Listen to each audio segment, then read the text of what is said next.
اس کا سامنا ہوتا اور وہ مجھے دھمکیاں دے کر اپنے مقصد کی تکمیل کے لیے کہتا تو میرا ایمان تازہ ہو جاتا، اور میرا دل کسی طور اس بات کے لیے تیار نہیں ہوتا تھا کہ میں اس کی اس ناپاک خواہش کی تکمیل کر دوں، نہ جانے اس کے پس پردہ کیا ہے۔ بہرحال میں واپس پلٹا، دیوار پر چڑھ کر دوسری طرف کود گیا اور پھر آہستہ آہستہ چلتا ہوا اس علاقے ہی سے باہر نکل آیا۔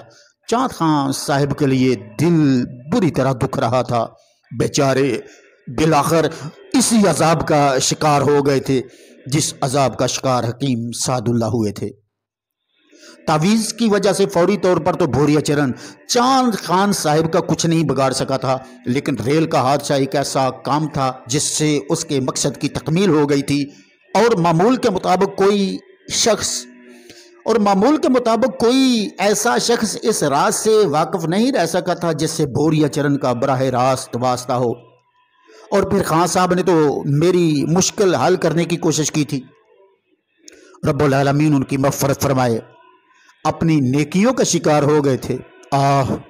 انہوں نے بہت احسان کیے تھے ہم پر، کم از کم انہوں نے میرے بھائی کو ایسی مشکل سے نکال دیا تھا اور ان کی جان بچ گئی تھی، ورنہ مجھے ایک عظیم صدمے سے دوچار ہونا پڑتا۔ بہن، ماں، باپ اور مامور اعز کا خیال آتا تو دل اس طرح سینے میں پھڑپڑانے لگتا کہ میں بیان نہیں کر سکتا۔ آنکھیں ہر زیرو کا جائزہ لینے لگتی اور یہ دل چاہتا تھا کہ ان میں سے کوئی میرا اپنا ہو۔ اچانک ہی مجھے مامور اعز نظر آ جائیں یا کہیں چلتے پھرتے میرے والد گرامی نظر آ جائیں، میں دوڑ کر ان سے لپٹ جاؤں، سب کے بارے میں پوچھوں تاکہ میرے دل کو سکون حاصل ہو، یہ تو پتہ چل جائے کہ وہ کس حالت میں ہیں۔ کہیں سے کچھ معلوم نہیں ہو رہا تھا ان کے بارے میں، کیسا جدا ہوا تھا میں ان سے، لیکن خیر دیکھنا یہ تھا کہ یہ عذاب کب تک میری زندگی پر نازل رہے گا۔ آخر ایک نہ ایک دن تو میری شموائی بھی ہوگی، انتظار کروں گا میں، اور اگر موت بھی آئی تو سوچوں گا کہ یہ ان گناہوں کا کفارہ تھا جو میں نے کیے، بھارتا اور غلط نہیں تھا، میں نے بھی تو انسانیت سے دور کی باتیں سوچی تھیں، پھنس گیا تھا اس جنجال میں، یہ میری تقدیر ہے، مگر اب کروں کیا؟ بے شک واقعات کو کئی مہینے گزر چکے تھے، 5-6 مہینے میرا تحفظ ہوا تھا اور میں خطرات سے دور رہا تھا۔ 5-6 مہینے میرے لیے فائدہ مند بھی ثابت ہوئے تھے، نہ جانے کہاں کہاں جاتا اور نہ جانے کب پولیس کے ہاتھ لگ جاتا، لیکن یہ خطرہ ابھی دور تو نہیں ہوا تھا۔ میرے کیس کی فائل عارضی طور پر بند ضرور ہو گئی ہوگی، جس نے بہت سارے قتل کیے، جیل توڑی، سنتری کو ہلاک کیا، ایسے مجرم کو آسانی سے نظر انداز تو نہیں کیا جا سکتا۔ بیچارے شاہ صاحب جنہوں نے میرا ساتھ دیا تھا، جو کچھ بھی کر سکتے تھے کیا تھا، خود بھی سوچتے ہوں گے کہ میں کیسا آدمی تھا۔ ریحانہ بیگم، سرفراز، وہ سارے ہی لوگ یقیناً اس سوچ کا شکار ہوں گے، بلکہ ہو سکتا ہے کہ مجھ سے تھوڑی سی قربت کی بنا پر ان پر بھی کوئی مشکل وقت آ گیا ہو۔ پوچھ گچھ تو ہوتی ہوگی ان سے، اور ہو سکتا ہے پولیس باقاعدہ اب تک ان کی نگرانی کر رہی ہو۔ کون کون میری وجہ سے مشکل میں پھنسا، کچھ نہیں کہہ سکتا تھا۔ اور اب یہ بیچاری رما رانی تھی جنہوں نے مجھے 5-6 مہینے اپنے ساتھ رکھا تھا، اپنے بیٹے کی حیثیت سے، اور جو کہتی تھی کہ یہ بہت بری جگہ ہے اور میں ہوش میں آ کر یہاں سے چلا جاؤں گا۔ وہاں سے نکلنا ضرور چاہتا تھا، لیکن یہ سوچ کر کہ نہیں وہ کوئی بری جگہ ہے، مجھ سے برا اس وقت پوری روئے زمین پر اور کون تھا، بلکہ یہ احساس تھا مجھے کہ کہیں ان کی اس 6 مہینے کی خدمت کا صلے میں ان کو بھی تباہی کا منہ نہ دیکھنا پڑے۔ میرے منحوس قدم جہاں بھی پہنچے تھے وہاں کچھ نہ کچھ ضرور ہوگا۔ جہاں تک بھوریا چرن پر طنز کا معاملہ تھا، میں نے اس کی دکھتی رگ پر ہاتھ رکھا تھا۔ وہ اپنی تمام تر قوتوں کے باوجود ایک بزرگ کے مزار تک کا فاصلہ طے نہیں کر سکتا تھا۔ لیکن اتنا میں ضرور جانتا تھا کہ باقی وہ جو کچھ بھی کر سکتا ہے ضرور کرے گا۔